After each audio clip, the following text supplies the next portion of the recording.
जैसे सुबह भी आपको बताया था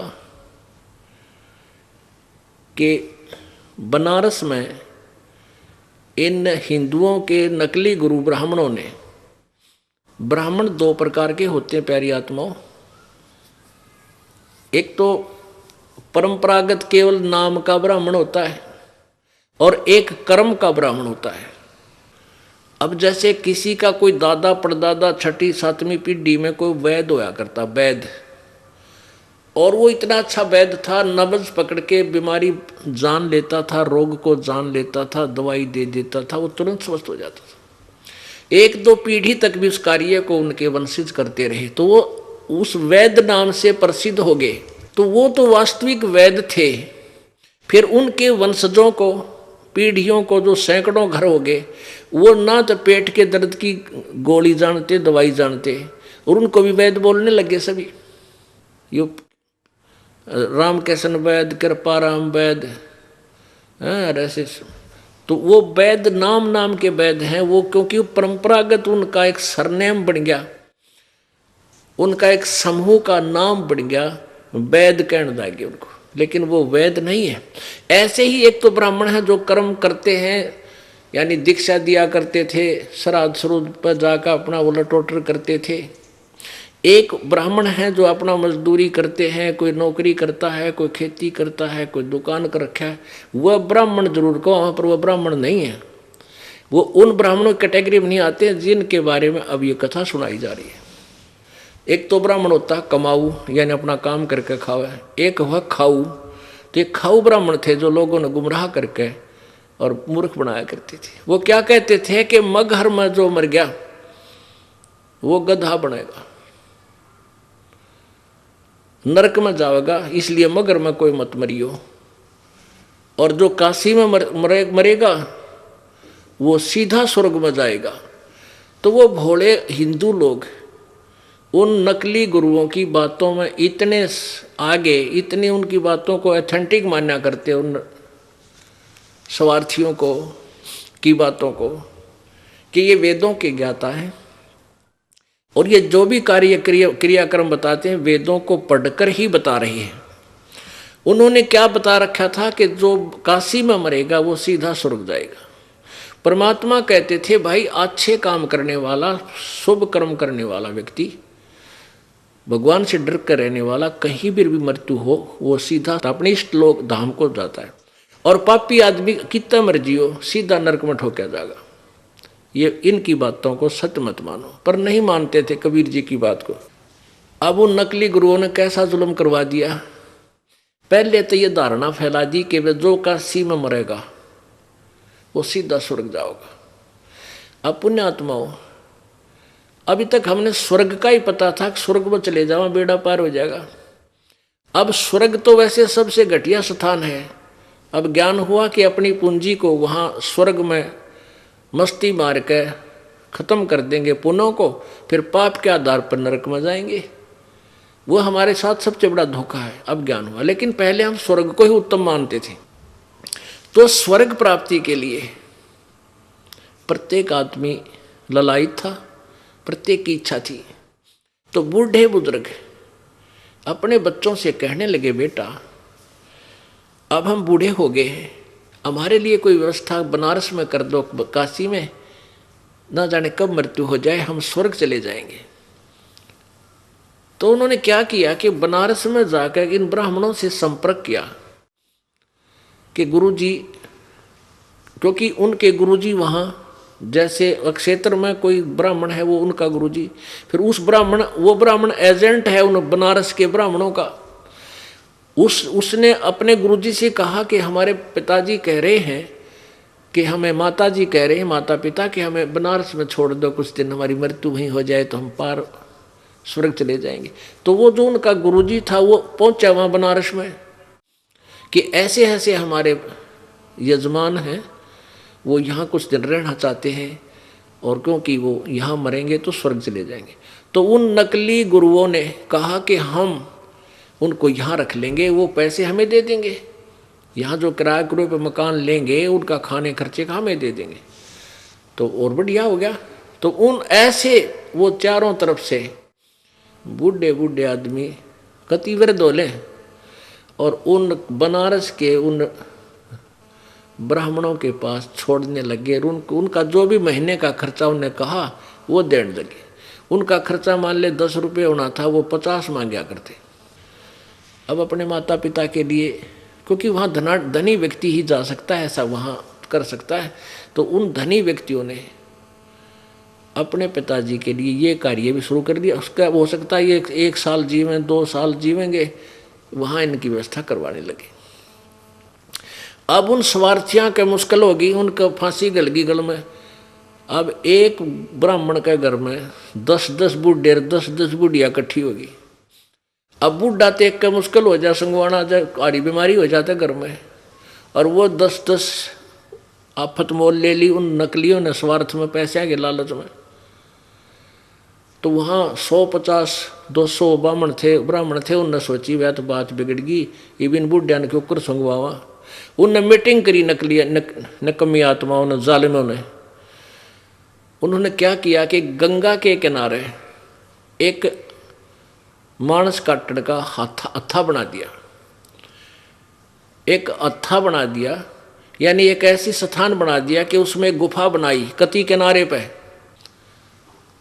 और उस गुफा को एक ईंटों के आरस बना दी ऐसे, और उसके अंदर एक आरा फिट कर दिया लकड़ी काटने का, आरी, जैसे आरे से करौंत बोलते हैं उसको, करौंत, और उसकी हैंडलिंग, उसको कंट्रोल कर दिया थोड़ी दूरी पे। उस साइड में अलग से स्ट्रक्चर बना दिया और उसका रस्सा खींच दिया अंडरग्राउंड, और वहाँ एक ऐसा बढ़िया तकत सा प्लेटफार्म सा बना दिया। फिर ये अफवाह फैला दी कि भाई जो स्वर्ग जाना चाहता है, भगवान की तरफ से एक करौंत आता है, करौंत आरा, जो जल्दी स्वर्ग जाना चाहता है वो गर्दन कटवा ले वहाँ करौंत से, और वो सीधा बहुत शीघ्र स्वर्ग चला जाएगा। अब बुढ़ापे में आदमी उठा जाना बैठा जा, कदे खांसी उठा, कदे आँख तो दिखा नहीं कि तब पड़ जा। तो उनने सोची मरना तो आज भी है, बुढ़िया ने सोची, बुजुर्गों ने, मरना कल भी है। अरे देख कितना बढ़िया काम हमारे गुरुजिया ने बता दी, भगवान का आदेश हो गया, और ऊपर से परमात्मा की तरफ से करौंत आता है।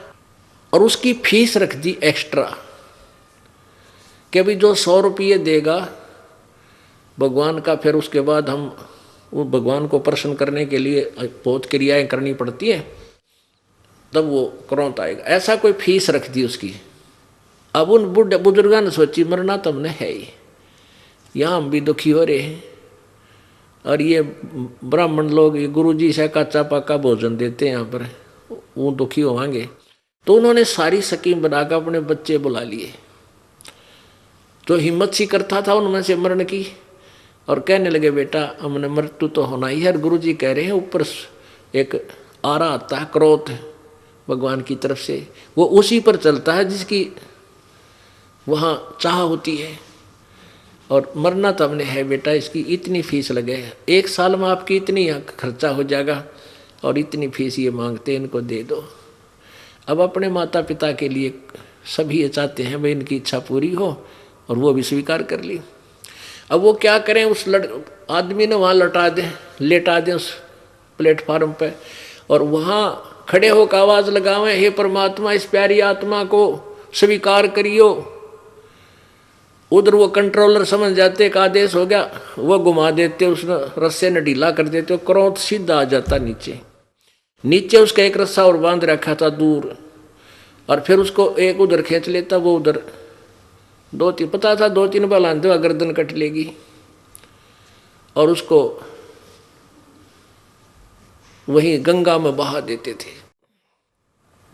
और कई बार क्या होता था, वो उनके वो सारा जो साजबाज सारा कंडेम हो जाता, वो रस्सा अड़ जाता, नहीं वो करौंत आता, तो उसको उठा लेते, भाई अब तेरा नंबर नहीं आया, फिर आओगा, अब तू चाल। तो और पक्की हो जाती है तेरा गजब है, तो भगवान ने की तरफ से आवे, क्यों बोले आत्मा थी, विश्वास करते थे मालिक पे। अब ऐसा जुल्म भी इन नकली गुरुओं ने स्वार्थवश हमारे साथ कर दिया, वो कसाई का काम भी करने लगे, और हमने वो भी स्वीकार कर लिया परमात्मा पाने के लिए। तब परमात्मा ने उनका अंधेरा हटाने के लिए कहा था कि ये जालिम लोग हैं, ये क्रोध भगवान की तरफ से नहीं आता, इनके स्वार्थ की तरफ से आता है। लेकिन हम इतने अपने गुरुओं पे इतने अंधविश्वासी थे कि हम कबीर जी के शत्रु हो गए। उनके कहने थे कि ये झूठा है, कपटी है, ये कबीर ब्रह्मा विष्णु महेश जी को बुरा कहता है, ये देवताओं का, हमारे हिंदू धर्म का शत्रु है। तो परमात्मा कहते हैं कहूँ सच्ची ये मानना झूठी। परमात्मा क्या कहते थे, निरंजन धन तेरा दरबार, निरंजन धन तेरा दरबार, जहाँ पर तनिक न न्याय विचार। निरंजन धन तेरा दरबार, जहाँ पर तनिक न न्याय विचार। भाई वैश्या उड है मुल मुल खासा, गल मोतियों के आर। वैश्या उड है मुल मुल खासा, गल मोतियों के आर। पति भरता को मिले न खादी, वो सूखा नरस आहार। निरंजन धन तेरा दरबार, निरंजन धन तेरा दरबार, जहाँ पर तनिक न न्याय विचार। भाई पाखंडी की पूजा जग में, संत को कहे लबाड़। पाखंडी की पूजा जग में, संत को कहे लबाड़। अज्ञानी को परम विवेकी, ज्ञानी को मूड गंवार। निरंजन धन तेरा दरबार, निरंजन धन तेरा दरबार, जहाँ पर तनिक न न्याय विचार। कह कबीर सुनो भई साधो, यहाँ सब उल्टा व्यवहार। कह कबीर सुनो भई साधो, सब उल्टा व्यवहार। सच्चों को तो ये झूठा बताओ, इन झूठों का एतबार। निरंजन धन तेरा दरबार, निरंजन धन तेरा दरबार, जहाँ पर तनिक न न्याय विचार।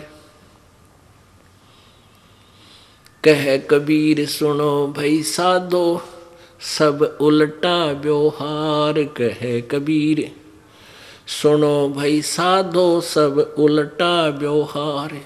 सच्चों को तो ये झूठा बतावे, इन झूठों का एतबार। निरंजन धन तेरा दरबार, निरंजन धन तेरा दरबार। अब ये सारा कुक्रम यू काल करवा रहा है, ये ज्योति निरंजन काल ये सब जुल्म करवा रहा है कि इस समाज को, मानव समाज को अपने नकली गुरुओं के द्वारा इतना भ्रमित कर दूं, ये सत भक्ति से और परमात्मा की महिमा से कति विपरीत आरूढ़ हो जा।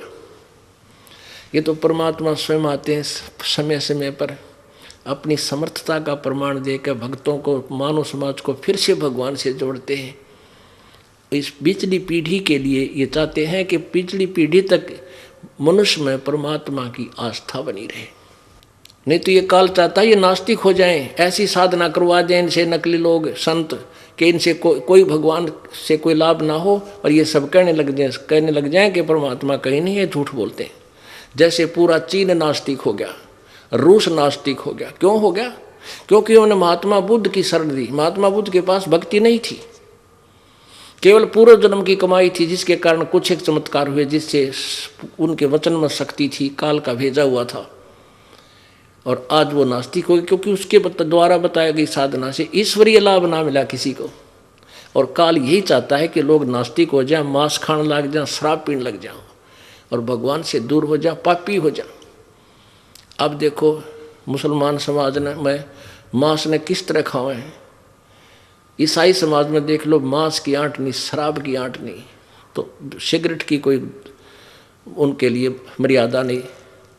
ऐसे ही सिख समाज में मांस और शराब तो ऐसी होगी जैसे दूध और दही पिया करे। ऐसे हिंदू समाज में आग लगी। तो काल ये चाहता है कि मैं इतना गिरा दूं कि जो भक्ति युग आवे तब तक ये कति नास्तिक हो जाए और कति दुष्ट हो जाए। लेकिन परमात्मा कहता है मेरी आत्मा, मेरी प्यारी आत्माओं को मैं आप सुधार लूँगा। मेरे पास वो शक्ति है, मेरे पास वो ज्ञान है, वो भक्ति है, न मांझ धो के फिर साफ कर लूँगा अपना ने और भक्ति योग बना लूँगा। इतनी समर्थता है मालिक के ज्ञान में। और ज्ञान सब ज्ञानड़ी ये कबीर ज्ञान सो ज्ञान, जैसे गोला तोब का अब करता चले मैदान। अब परमात्मा का ज्ञान इतना जबरदस्त है, ऐसा अटैक करेगा अज्ञान के ऊपर, ऐसा आक्रमण करेगा जैसे तोब का गोला सब किले और मकान ढा के कति मैदान बना देता है।